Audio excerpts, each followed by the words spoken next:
welcome to God's 5 Minutes with Pastor Ed Wilson. Reach him at GodsFiveMinutes@gmail.com. Now, here's Ed Wilson with God's 5 Minutes. Hello, friends. 1 Kings describes the conclusion of Solomon's life by saying, "For it came to pass, when Solomon was old, that his wives turned away his heart after other gods, and his heart was not perfect with the Lord his God, as was the heart of David his father." One of the reasons we call the Bible holy is because it never blinks at the defects of its heroes. Its portraits do not smooth out wrinkles, but with absolute fidelity show all the faults. Where else are there records of the people's heroes which tell their sins without apology or reticence? The Old Testament histories are not written to tell Israel's glories or even to recount its histories, but to tell God's dealings with Israel. The verses tell the black story of Solomon's apostasy. From the scriptures, it would seem he tried to halt between two opinions. Without fully abandoning the worship of Jehovah, he yet became involved in honoring strange gods. So there, on Olivet's southern ridge, right opposite the temple, stood 3 idolatrous altars, and there the king worshipped. And as he did, he would have a crowd of imitators.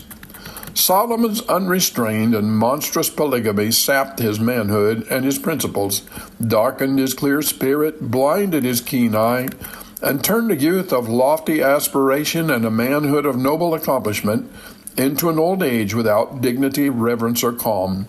All his wisdom was worth little if it could not keep him master of himself. God means that reason should govern passions and desires, and that conscience should govern our whole spirit and soul, and be governed by his will. Another lesson is that until the very end of life, a fall is possible. This ship went down, the voyage was nearly over. In sight of port, it struck the unyielding rocks, although surely not because there were no lighthouses. What pathetic warnings lies in that phrase, "when Solomon was old." After so many years of high aims, so many temptations overcome, with such habits of wisdom and kingly nobility, after such prayers and visions, he fell. And if he fell, who can be sure of standing? No length of life spent in holy thoughts and service secures us against the possibility of disastrous fall. Only one thing does, as Solomon's father wrote, "Hold thou me up, and I shall be safe."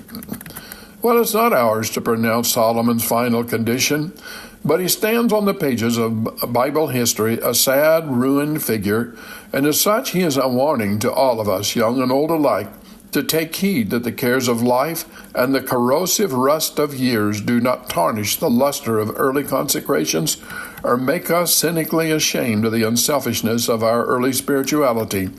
Surely one of our saddest sights is an old man whose youthful enthusiasm for goodness and belief in the excellence of wisdom have withered, leaving him a hard citizen of the world or a gross sensualist.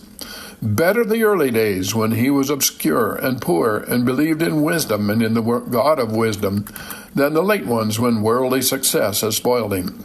How gravely, as with the voice of an indictment drawn from heaven, the aggravations of Solomon's crime are set out. He had sinned against the Lord, who had appeared to him twice, once in his useful vision and once after the completion of the temple, and had commanded him concerning the very sin that he had done.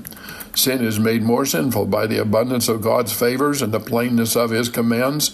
The sentence God passed on this errant king, it seems to have been received in sullen silence, and to have wrought no softening or change.